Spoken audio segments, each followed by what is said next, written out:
Днес е 14 февруари, скъпоценни братя и сестри. Всички вие знаете, че на тази дата светът празнува Свети Валентин, или с други думи, денът на влюбените.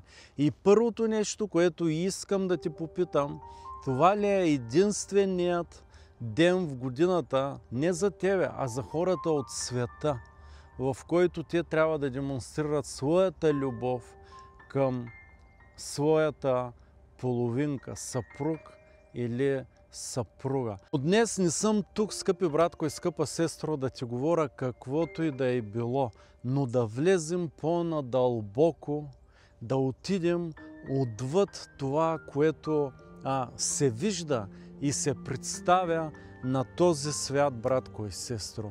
Никъде в Библията не намираме нито едно място, в което Бог, било в Стария Завет или в Новия Завет, подобен празник, който Бог е създал ние да празнуваме и да пазим. С други думи искам да ти кажа, бъди напълно свободен от това, което света почита, обича и празнува, защото приятелството със света е вражда против Бога. И така, всеки, който иска да бъде приятел на обичаите, традициите на този свят и това, което се цени високо между човеците и мерзост пред Бога, и такъв човек става, ни казва Божието Слово в Яков, 4 глава, 4 стих, става враг на Бога, защото приятелството със света е вражда против Бога. Искам да започна оттам с това, че корените на този празник са езически. Традицията е послана от католическата църква. Има такъв мъченик, който се казва Валентин и е убит на 14 февруари за това, че противно на заповедта на императора по него време, когато са били в битки, и той е забранил младите хора, които изпраща на война, да се женат. Но въпреки всичко този свещеник ги е женил тайно. И след като е бил разкрит, на тази дата го убиват. И по-късно този празник продължава да бъде в негова чест на 14 февруари. Но не съм тук да ти разкажа накратко тая история, братко и сестро. По принцип имах днес планувано да говоря на тази тема, но стана така, че в един момент се отказах да освобода това послание, което сега освобождавам на теб. Но Святия Дух ме убеди, накара ме да го направя това послание. И искам да ти кажа, че наистина нещата, които ще чуеш сега, са ценни, безценни. Затова коментирай това видео, сподели го, за да достигне до други хора, за да бъдат предпазени от хитростите на Сатана. Защото Божието Слово ни казва, че ние знаем и трябва да знаем неговите намерения и стратегии, за да бъдем предпазени, братко и сестро. Забележи, идвам днес да ти кажа да се пазиш от един дух, който е развел, съсипал и унищожил много християнски семейства. И това е духът на влюбване. Като ти казвам, това е нещо реално, братко и сестро, и вярвам, че ти ще се съгласиш с мен.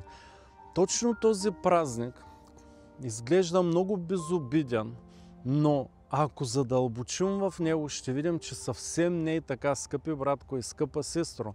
Казва се денът на влюбените. Бог не ни е призовал да се влюбваме, братко и сестро, а да обичаме със съвършената любов от Святия Дух, която се култивира, работи, пази, и тя е от Бога. Чистата, истинската любов, братко и сестро, е от Святия Дух. Влюбването е нещо различно. Влюбването е един дух, за който няма нужда хората да полагат усилия. Той просто влиза в тях и жертвите на този дух, на този демон се развеждат, прелюбодействат и съсипват семействата си. Братко и сестро, случаите са безброй. Няма как това нещо да бъде от Бог. Затова ти казвам днес, пази се от духът на влюбване. И искам да ти дам няколко примера, с които наистина да те насърча, братко и сестро. В моите младежки години един християнин, един мой брат ми каза как се е запознал с едно младо момиче, но в последствие разбира, че тя се е занимавала с магии. Този мой брат не е искал да има никакви взаимоотношения с тази девойка. И ми каза как един ден е почувствал как едни стрели на влюбване са се забивали ето тук, в тая област, около сърцето. Но каза ми, Слав, аз бях пълен със Святия Дух и се възхищавах на величието на Бог, как тези стрели падаха пред краката ми, изпопадаха на земята.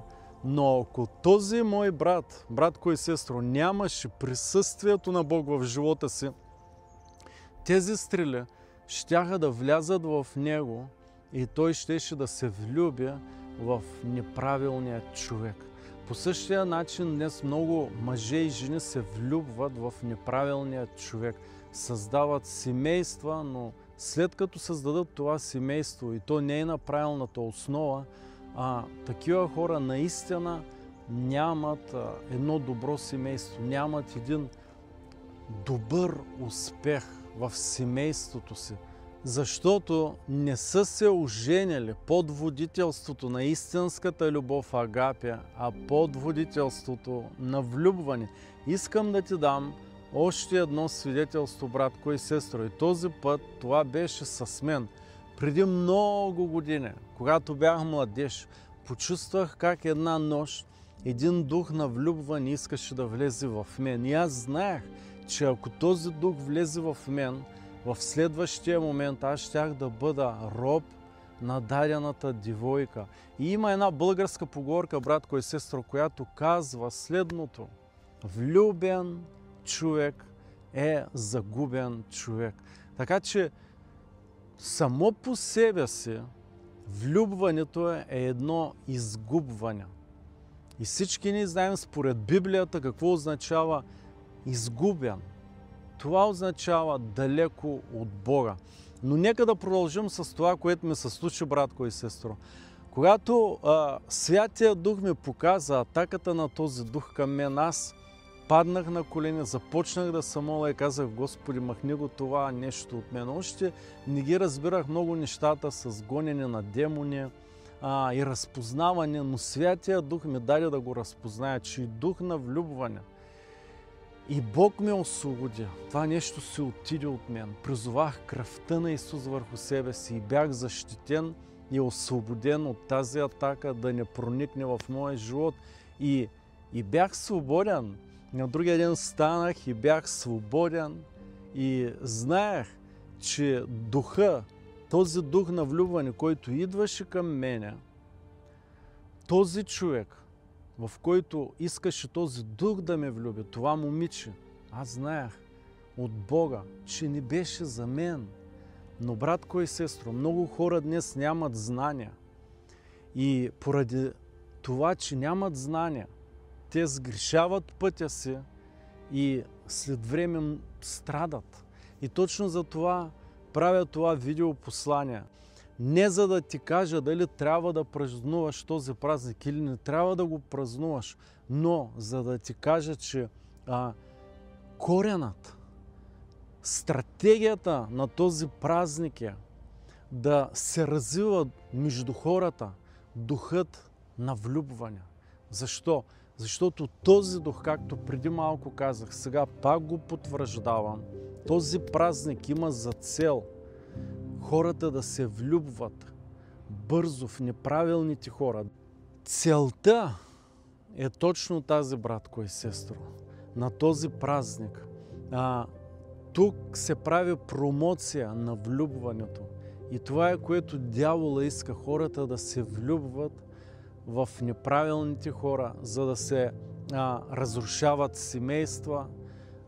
Дявола иска чрез този празник да внедри този дух в хората и те да се влюбват в неправилния човек, човек, който не е избран от Бог за теб. И посланието, което Бог днес ти дава чрез мене, да бъдеш благословен с това знание, да се пазиш от този дух. Не е Божията воля, братко и сестро, ти да се влюбваш. Напиши ми го в коментара. Не е за мен Божията воля аз да бъда влюбен, но за мен Божията воля е аз да обичам със съвършената любов агапе. И тази любов ще ти покаже, защото тя е от Святия Дух, коя е личността, която трябва да бъде за теб. Коя е личността, с която трябва да прикараш остатъкът от твоя живот. Бъди благословен в днескашния ден. И вярвам, че с това послание наистина съм те благословил, братко и сестро. Чао за сега и знай, Бог иска най-доброто за теб. Във всяка една област на твоя живот. Довери му се. Амин.